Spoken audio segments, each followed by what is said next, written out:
Marco Polo, 1254 to 1324, was a Venetian merchant, an explorer, and a writer who traveled through Asia along the Silk Road between 1271 and 1295.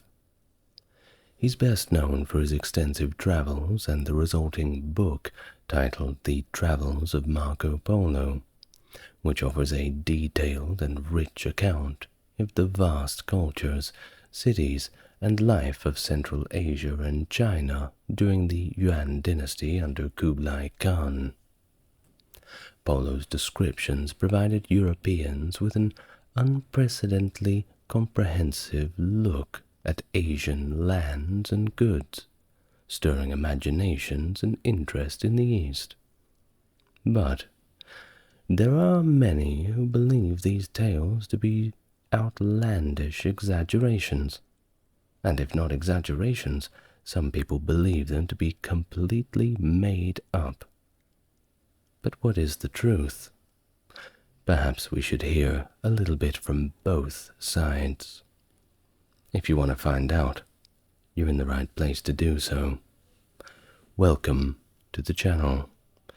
If you're new here, it's good to meet you, and if you're coming back, it's good to see you again.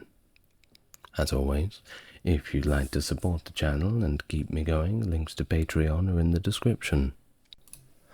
And if you want YouTube to tell other people about the channel, the best way to push the video out is by clicking the like button and leaving your thoughts down below in the comments.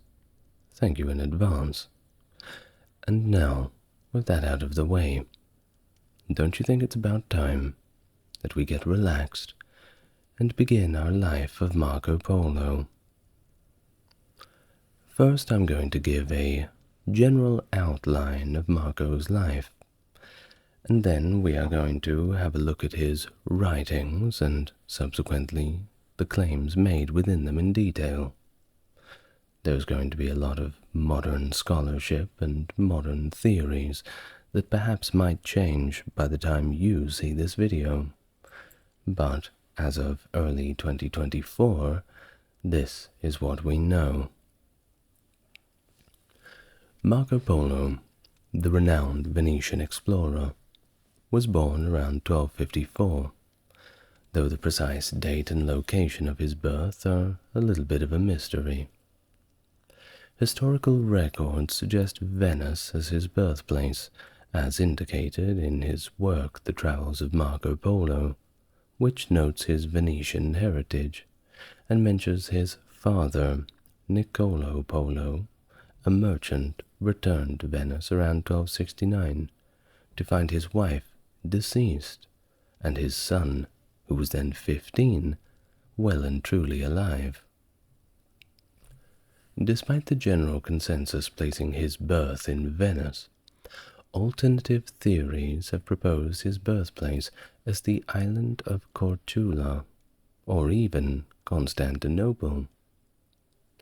These suggestions, however, have not been widely accepted in the scholarly community, but there is discussion around them, and mostly the widely scholar community does dispute the claims for lack of supporting evidence, so perhaps we'll wait to find out. Now, the Polo's family's origins are also a little mysterious, with historical records suggesting at least two different Polo families in Venice, one in San Geremia district and the other in San Giovanni Grisostomo district, where Marco's family house was located. Various sources from the 15th and 16th centuries debate the family's origins, some suggesting a Dalmatian background. In fact, prominent figures like Placido Zula and Niccolo Tommaseo have examined these claims, with some scholars asserting the family's Venetian roots trace back to the 10th century. Theories of a Dalmatian origin often represent Ramusio's account of Polo's capture at the Battle of Gazzola, associating his lineage with the aforementioned island of Cortula. His family tree is just as complex, and quite convoluted. Influenced by Giovanni Battista Ramusio's writings in Navigazione et Viaggi of 1559, which may have confused different branches of the Polo family. Now onto Polo's father, Niccolo, whose ancestors had significant ties with Constantinople. That's modern-day Istanbul in Turkey, by the way. Or we should perhaps say Turkey, as they have now changed the name of their country. Well, this all further complicates the family's history. The details of Polo's mother, including her name, remain unknown.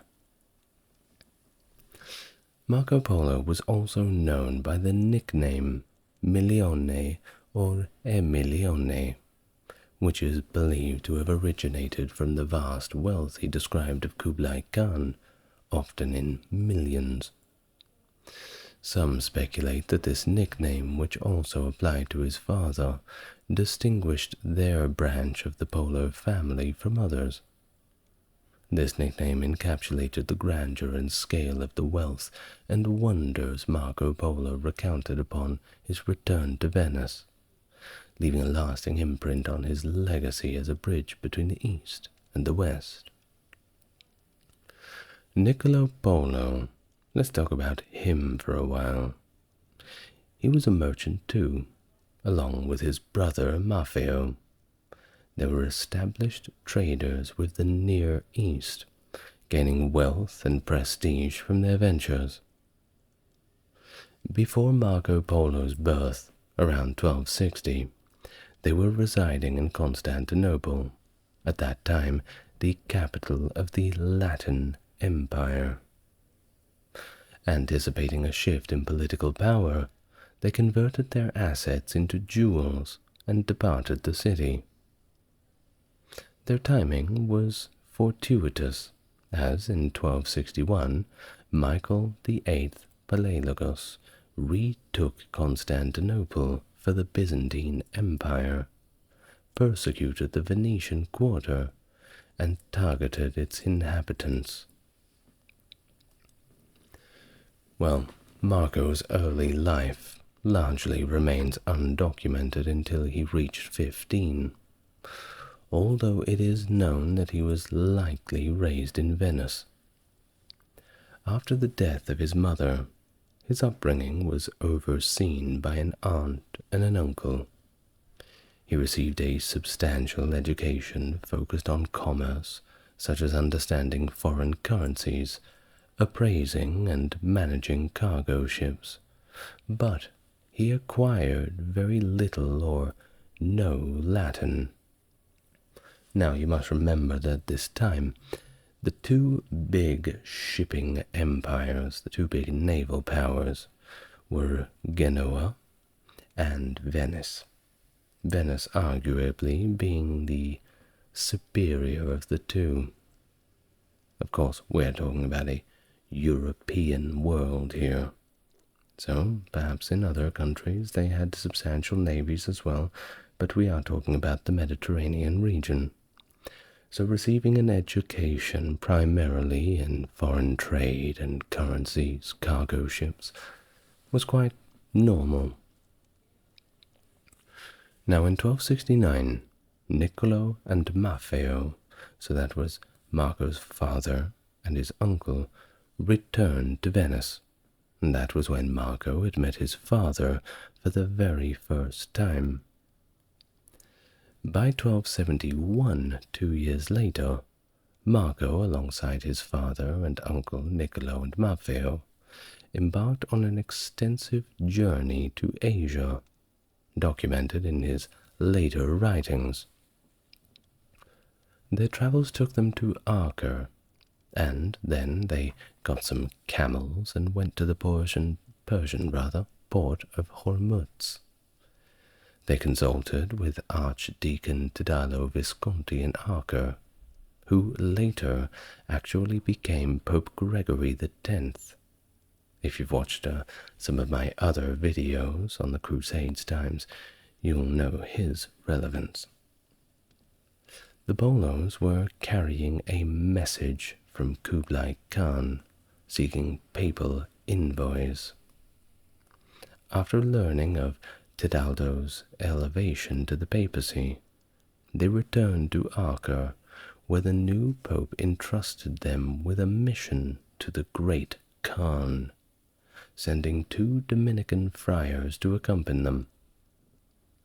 The group eventually reached Kublai Khan's court in Chengdu, China. By this time, Marco was 21 years old, and reportedly, the Khan took quite a liking to him, leading to his official appointment as a foreign emissary. Marco then served in this role for 17 years, traveling extensively across the empire and Southeast Asia, relaying detailed accounts of all of his observations. Kublai Khan, valuing the Polos' service, was initially reluctant to let them return to Europe. Around 1291, though, he permitted their departure, tasking them with escorting the Mongol princess Kokochin to Persia for marriage to Arghun Khan. Following the completion of this task, the Polos journeyed overland to Constantinople and eventually decided to return to Venice. They arrived back in Venice in 1295, after 24 years abroad, carrying with them a wealth of riches and treasures accumulated over nearly 15,000 miles of travel. Upon his return to Venice in 1295, Marco Polo found his hometown at war with Genoa. Amidst the conflict, he armed a galley equipped with a trebuchet to participate in the war. Now, contrary to later traditions, Marco was likely captured by Genoans in a naval skirmish off the Italian coast in 1296, not during the Battle of Corzuolo in 1298. This was a misconception stemming from the 16th century accounts by Giovanni Battista Ramusio, though some people still argue for the former. Latter, rather, Battle of Corzuolo. Now, excuse me. Let's continue. Well, after this capture, of course, he was put in irons and thrown in prison. But this is the reason why we have a record of his travels and all of the things that he's seen or claimed to see. You see, while imprisoned, Marco dictated the details of his extensive travels to a one Rustichello de Pisa, a fellow prisoner who had managed to learn the skill of writing, which was actually a pretty impressive skill back in the day. This collaboration resulted in the Travels of Marco Polo, which was also known as Il Milione, the Million, a title that references Polo's nickname Milione. In the book, which combined Polo's travel accounts with Rustichello's own stories and other contemporary tales, provided Europeans with unprecedented insights into Asia, including detailed descriptions of China, India, and Japan. Eventually, Marco was released from Genoan captivity in the August of 1299 and returned to Venice, where his family had prospered, purchasing a large palazzo in the Contrada San Giovanni Crisostomo. The Polo family likely financed this purchase with profits from their eastern trade and the precious stones brought back by Marco. Despite his wealth and continued investment in other expeditions, Marco never returned to Asia, or really ventured far from Venice again. After his father Niccolo's death around 1300, Marco married Donata Badaur, and the couple had 3 daughters. Now, intriguingly, a very recent discovery from 2022 revealed that Marco had another daughter, Agnes. But you see, this was even more interesting because it was from an earlier relationship. A bit of a scandal 700 years later. Now, Marco Polo's contributions were not merely limited to his travel accounts. He reportedly shared astronomical observations with Pietro d'Abano, an astrologer and philosopher. These included sightings of a comet in the South China Sea around the year 1293, which was also documented in China and Indonesia, but not in Europe. Such observations, however, were not mentioned in his travel book, but they were preserved in d'Abano's writings. By 1305, Marco was involved in local maritime and civic affairs, paying taxes as a sea captain. In his later life, included managing his estates and maintaining social and family connections in Venice. The life of a rich old man, it seems.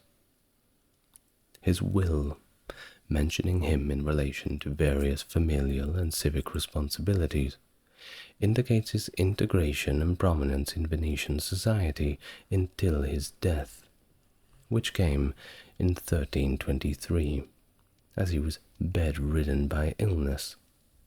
But he reached his final days in the early January of 1324. Now, on January the 8th, despite the efforts of his physicians, Polo was simply too far gone. The task of writing and certifying his will fell to Giovanni Giustiniani, a priest who was from the church of San Procolo. In his will, Polo appointed his wife, Donata, and their 3 daughters as co-executors, reflecting the typical practice of the time for ensuring the family's interests were managed. Aware of the legal entitlements of the church, Polo willingly bequeathed a portion of his estate to the church and directed additional funds to the convent of San Lorenzo, where he desired to be interred. Interestingly, he emancipated Peter, a Tartar servant, who might have journeyed with him from Asia, endowing him with 100 lire of Venetian denarii, which highlights Polo's acknowledgement for the loyalty and services of those close to him throughout his ventures. His generosity, of course, extended beyond his immediate family and freed servants. He distributed the remainder of his assets amongst various individuals, religious groups, and pretty much every guild and fraternity that he was part of, reflecting his integrated role in Venetian society. He also demonstrated forgiveness and familial care by writing off debts, including 300 lire owed by his sister-in-law, further debts owed by several convents and religious figures. For his last wishes, Polo compensated Giovanni Giustiniani for his service as a notary and for prayers, paying him 220 soldi. Intriguingly, Polo's will was not signed in the conventional sense. Instead, it was validated under the Signum Magnus rule, requiring him only to touch the document for legal validation. I don't think that would hold up in many legal cases of wills these days. The exact timing of his death is subject to ambiguity due to the Venetian method of timekeeping, which considered the day to end at sunset. This has led to some confusion, with the testament dated January 9th, 1323 by the Biblioteca Marciana, which also suggests his death occurred in June of 1324. The discrepancy in dates illustrates the complexities and challenges of historical documentation and interpretation, especially around this time. But either way, his death marked the end of an era, defined by his extensive travels and contributions to global understanding of geography and culture, leaving a legacy that endured well beyond his voyages. And what about his voyages? Well, now we know a general historical outline of Marco Polo's life. We know where he was born, how he grew up, how he lived, how he died. But now we are going to look specifically at the writings of Marco Polo. Let's get into it. The text of Marco Polo's book, in his own language, Dévissement du Monde, or The Travels of Marco Polo, is not uniform due to the multitude of early manuscripts, with about 150 copies in various languages known to exist. Each manuscript bears differences attributed to errors in copying and translation before the invention of the printing press. These discrepancies make the reconstruction of the original text a complex exercise in textual criticism. Well, the narrative began as Marco Polo's oral recounting to Rustichello de Pisa, while both were imprisoned in the Genovan Republic. Rustichello then composed the account in Franco-Venetian, likely intending the work to serve as a practical guide for merchants on weights, measures, and distances.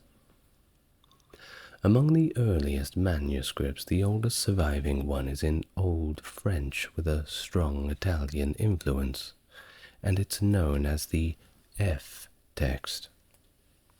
Italian scholar Luigi Foscolo Benedetto considered this manuscript to be the closest to the original, which he cross-referenced with more detailed versions, such as Giovanni Battista Ramusio's Italian translation and a Latin manuscript from the Biblioteca Ambrosiana. Also, sorry about my Latin and Italian pronunciations. They're not too bad, but they're not too good either. Other significant early texts include the R version and the Z version. That was be Ramusio's printed version and a Latin manuscript held in Toledo, Spain, respectively. Now, the English-speaking world first got access to Polo's travels through John Frampton's Elizabethan translation in 1579, which was devised from a Spanish version by Rodrigo de Santaella. Modern editions vary significantly in approach.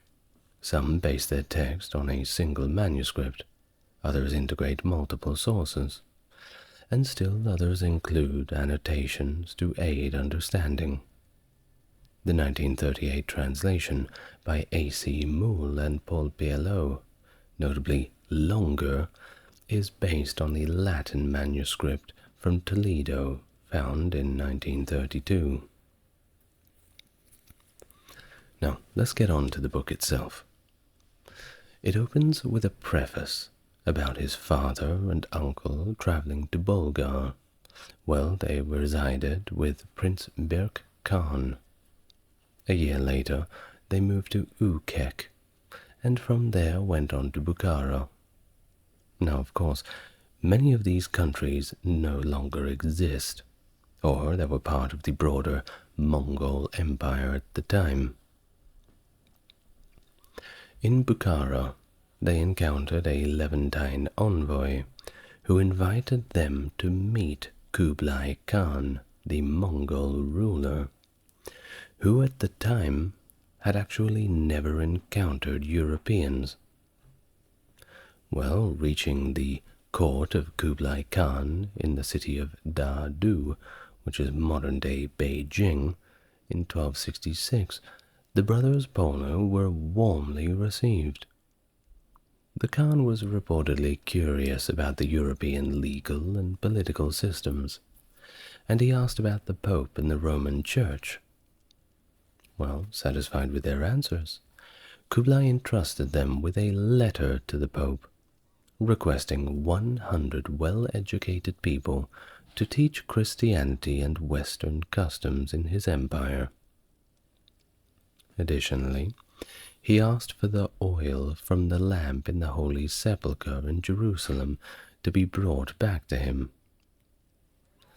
Due to the prolonged sede vacante following Pope Clement IX's death in 1268, which delayed the election of a new pope, the Polos returned to Venice in 1269 or 1270 to await the election.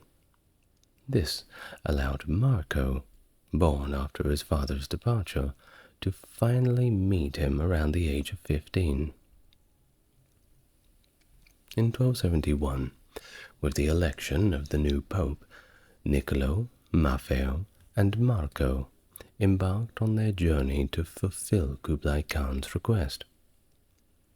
They traveled to Acre, and from there rode camels to the Persian port of Hormuz.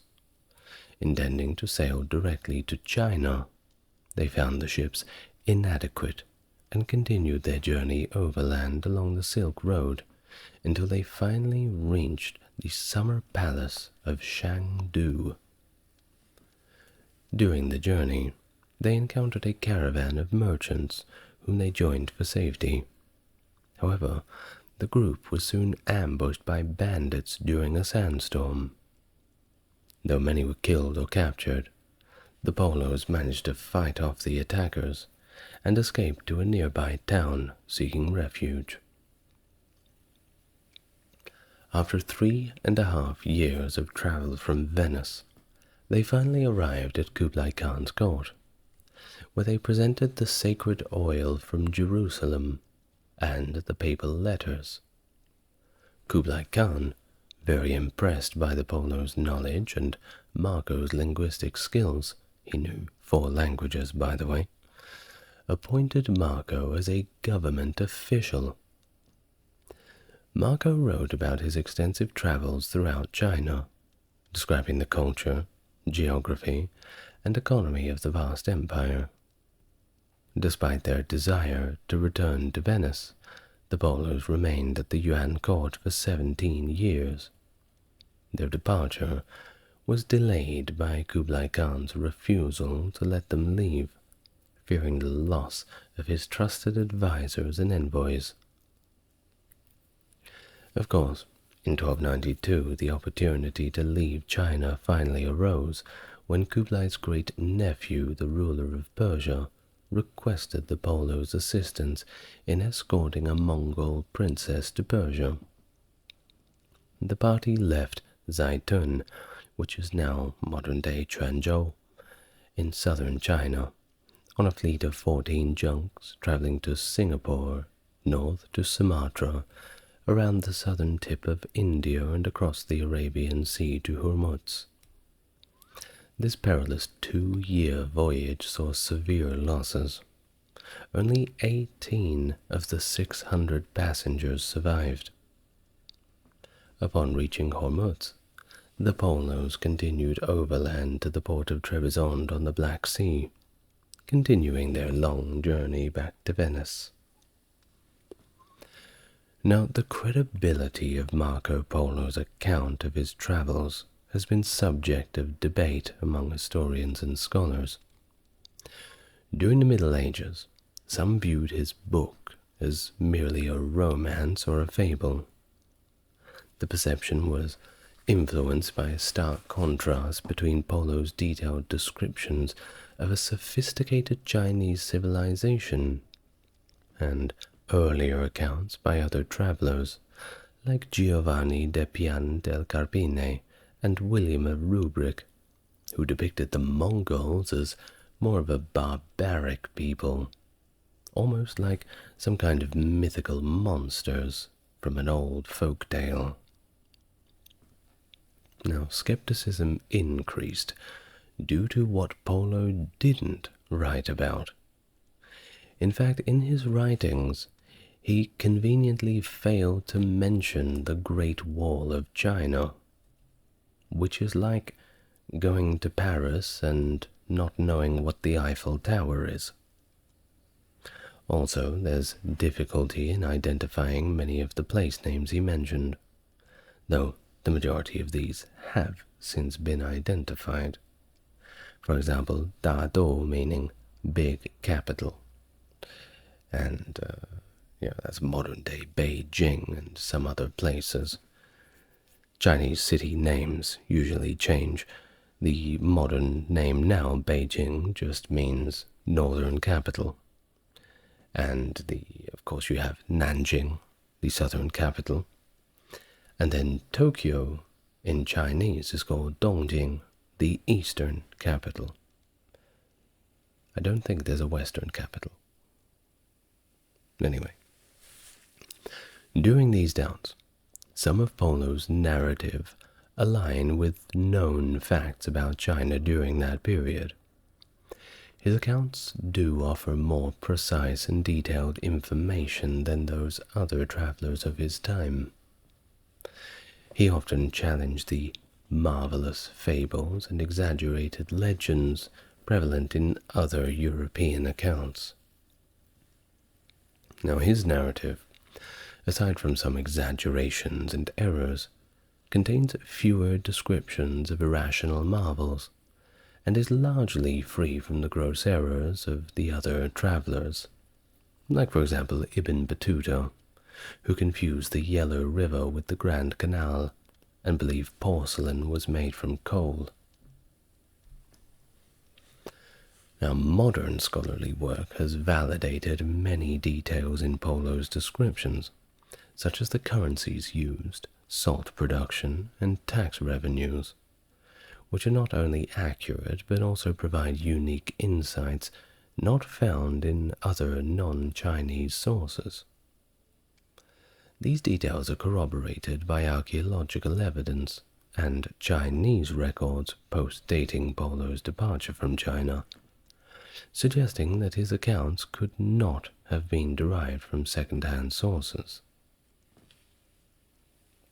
Moreover, Polo's notes on various regions, such as his observations about the presence of numerous Christian churches in Zhenjiang, Jiangsu, align with Chinese records from the 14th century. These records confirm that a Sogdian man named Mar Sargis from Samarkand did establish multiple Nestorian churches in the region during the latter half of the 13th century. Additionally, the story of Princess Kokojin, who was sent from China to Persia to marry the Il Khan, is supported by independent sources in both China and Persia, lending further credence to Polo's account. But there are still skeptics, and they have long debated the authenticity of Marco Polo's accounts in the book, suggesting that he may have written it completely based on hearsay. Of course, they once again point out the omissions of key Chinese cultural elements and structures, and not just the Great Wall. He also didn't say anything about the tea, the Chinese characters, the chopsticks, and the foot binding. And you're certainly going to notice those, aren't you? Concerns about these omissions surfaced as early as the 17th century, with some 18th century scholars suggesting that Polo might have never reached China at all.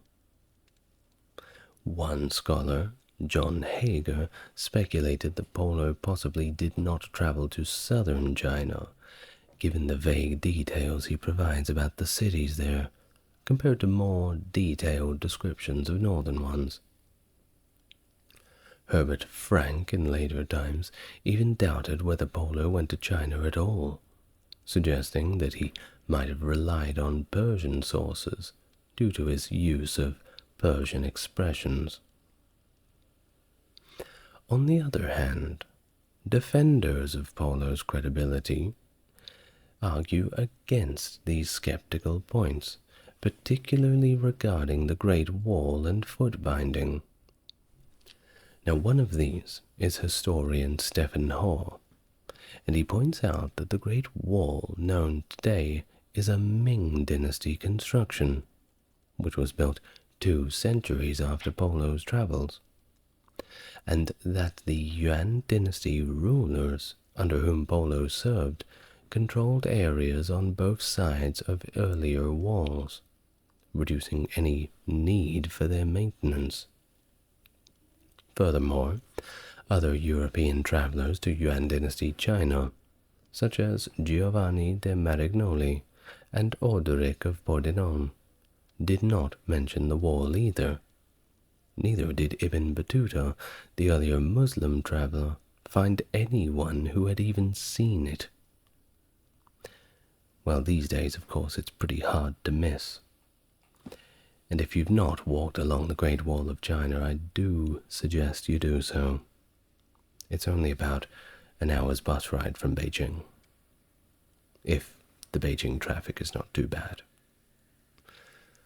Now, these observations suggest that the remnants of earlier walls were not prominent or noteworthy at that time, and it supports the idea that Polo's accounts could still be valid despite these omissions.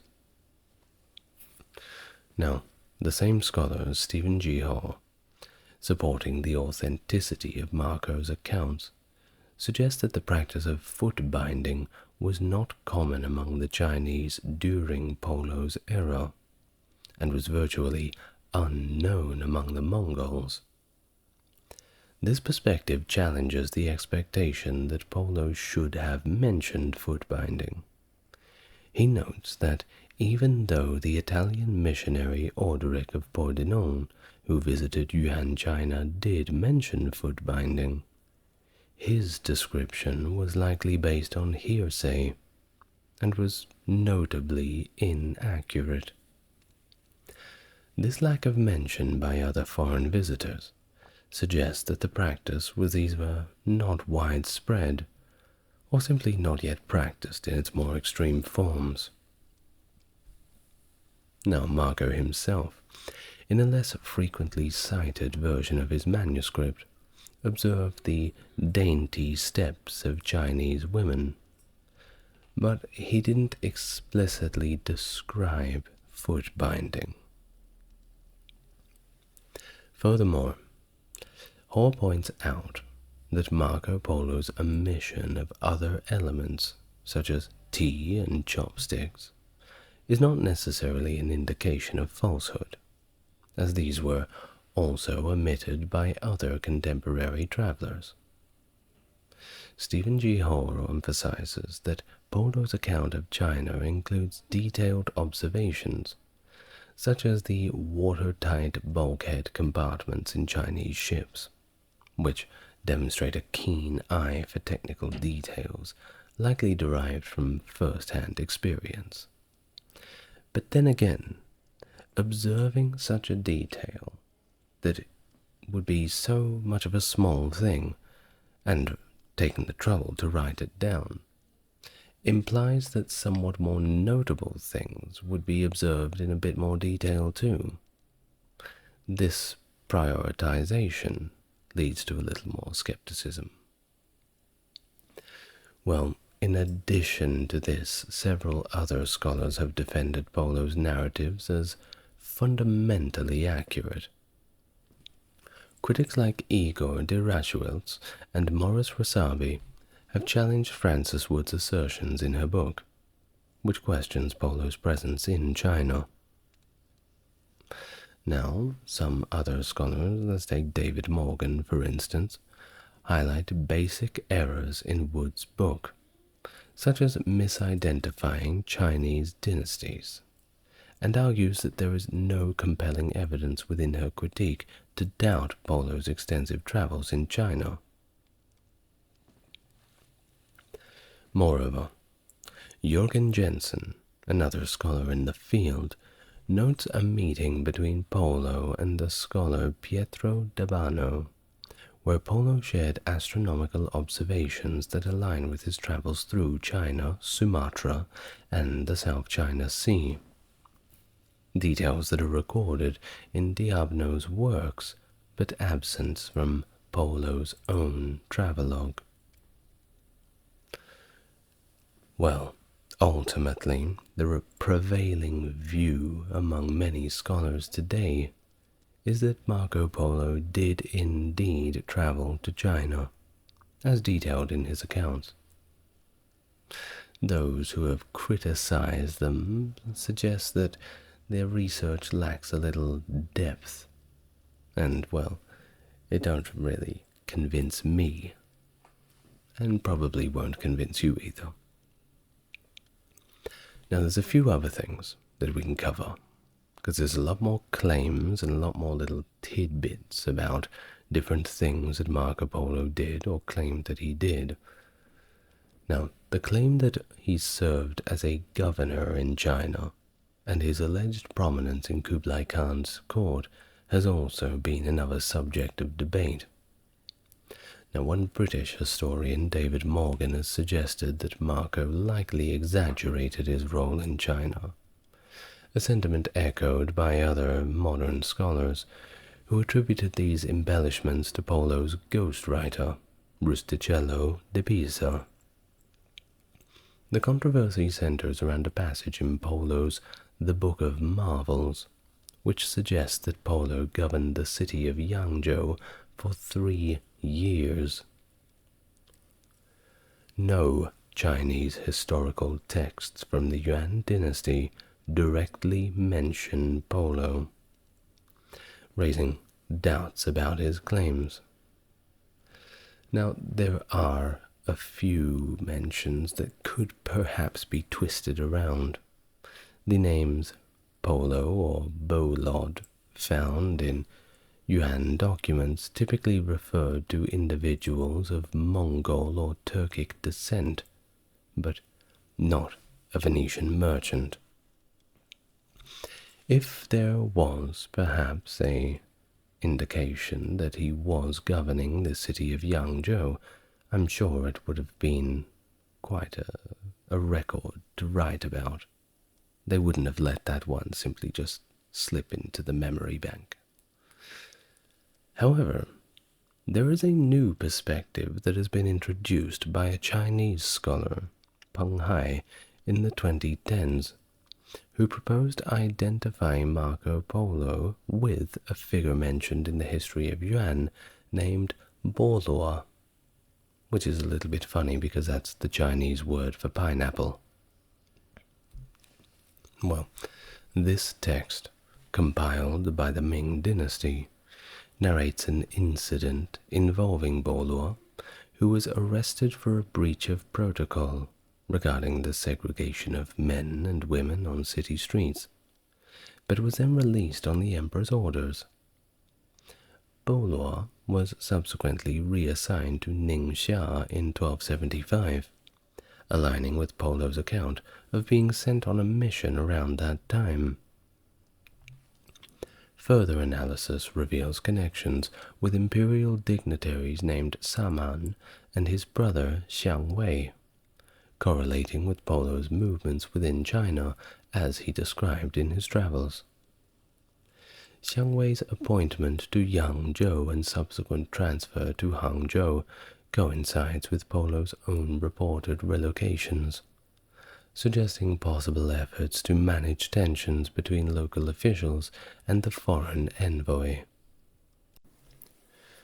These findings hint at a potential trace of Marco in the Chinese records, providing some support for his presence and role in Kublai's administration, albeit a lot less glamorous than the governorship of major cities as claimed in his travelogue. But hey, we're all guilty of embellishing our resume just a little bit, aren't we? Well, the sinologist in modern times, Paul Pelliot, suggested that Marco Polo may have held a significant position within the Mongolian Empire, potentially as an officer of the government salt monopoly in Yangzhou. And that was big business, by the way.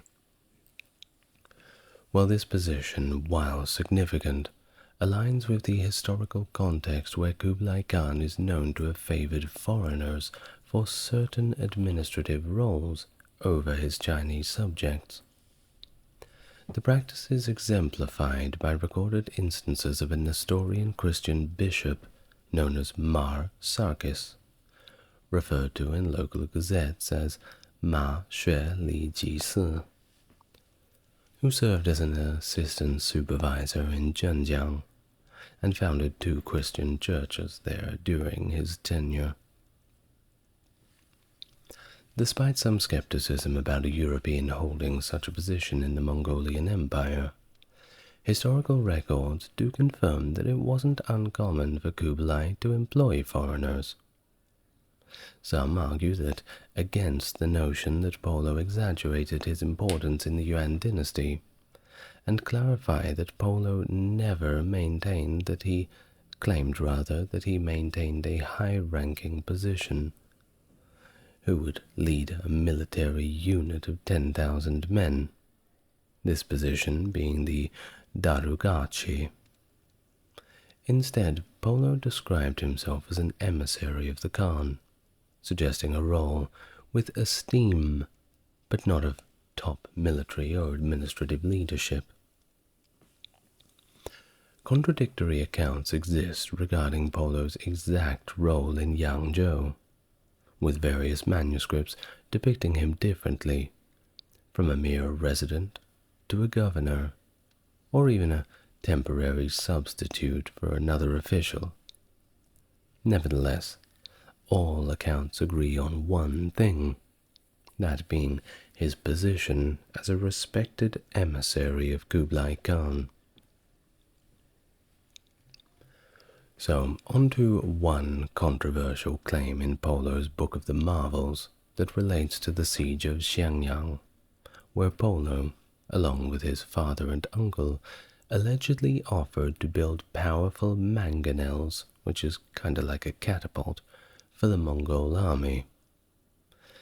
This assertion is problematic, as the siege concluded in 1273, and that was before the Polos even arrived in China.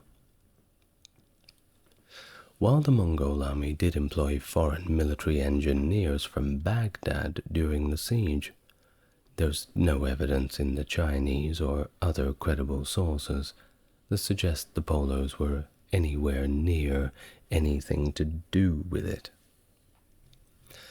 Also, a number of inaccuracies in Marco's accounts have been highlighted by scholars. For instance, Polo described the Marco Polo Bridge as having 24 arches, where it actually has 11 or 13. I know, it's not a big deal, but it's still an inaccuracy. He also miscounted the gates at Khan Balik's city wall, stating that there were 12 instead of the actual 11.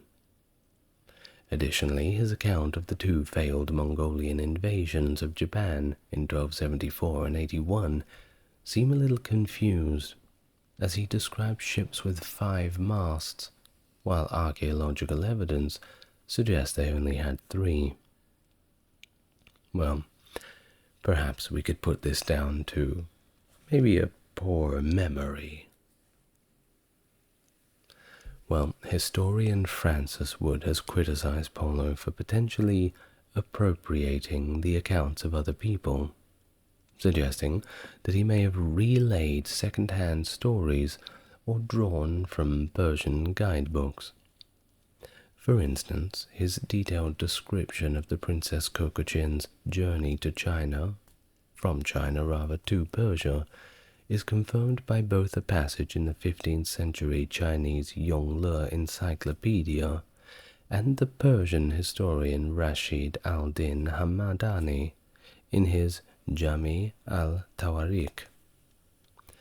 However, neither of these accounts mention Polo or any European being part of the bridal party, leading Wood to argue that Polo was merely retelling a rather well-known story. Well, some come in, of course, and defend Polo, noting the absence of the princess in the Chinese source and Polo's presence in other independent sources, suggesting that Polo's account could fill in historical gaps. Furthermore, critics such as Herbert Frank have questioned whether Polo even got to China at all, citing his use of Persian expressions in his writing and somewhat inaccurate geographical descriptions of southern Chinese cities compared to northern ones. Polo's claim of serving as the governor of Yangzhou for 3 years has been doubted since there are no Chinese sources that corroborate it. And the German historian Herbert Frank noted the names similar to Polo found in Yuan text typically belong to people of Mongol or Turkic extraction. Well, in 2012, a sinologist by the name of Hans Ulrich Vogel provided a rather detailed analysis supporting Polo's presence in China by examining his descriptions of Chinese currencies, salt production, and tax revenues. He argued that Polo's accounts included unique details that simply could not have been known without actually being in China, such as the specifics about the paper money, and yes, they had it that early in China, and also regional variations in currency usage.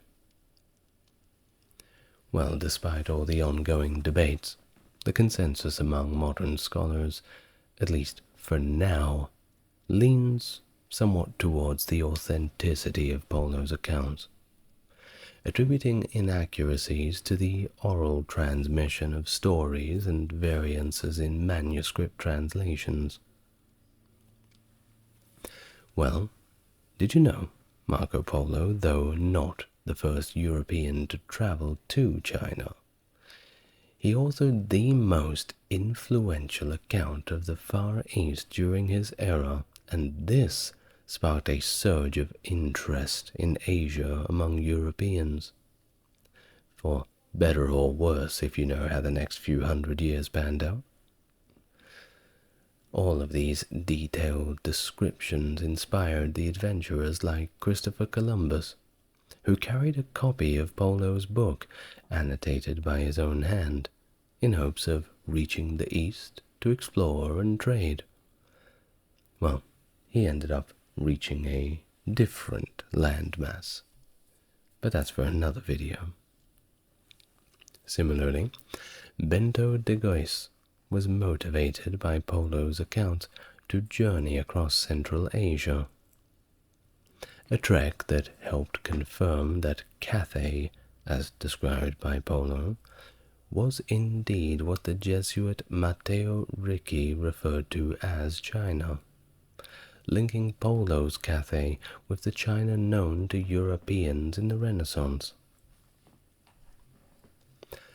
Well, his impact extended into European cartography as well, influencing map-making and navigation, which supported the age of European exploration that followed. The 1453 Fra Mauro map, a significant milestone in medieval cartography, was allegedly influenced by maps brought from Cathay by Polo, as noted by Giovanni Battista Ramusio.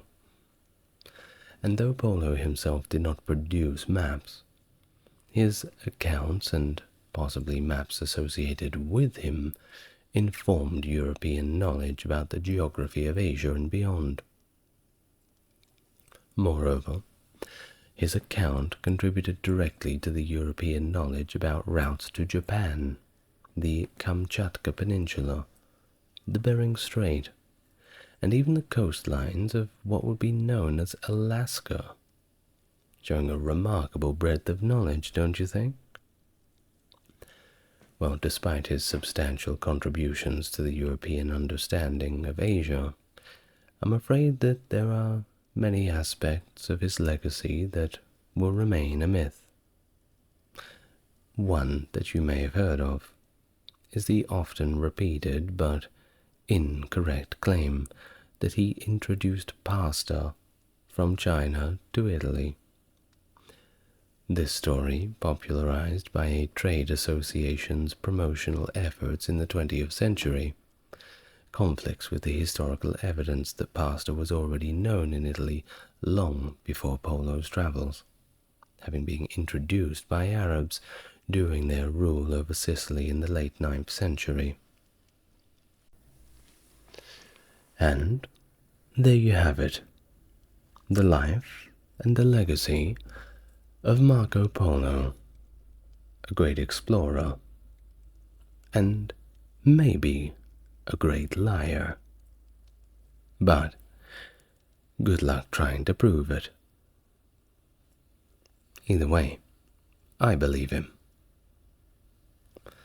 I'd like to thank my top-tier Patreon subscribers. That's Susan, JC, Jeffrey, and Stark Factory. Thank you very much for supporting the channel. If you would like to do so, I don't have to explain to you how to do it. Just simply follow those links.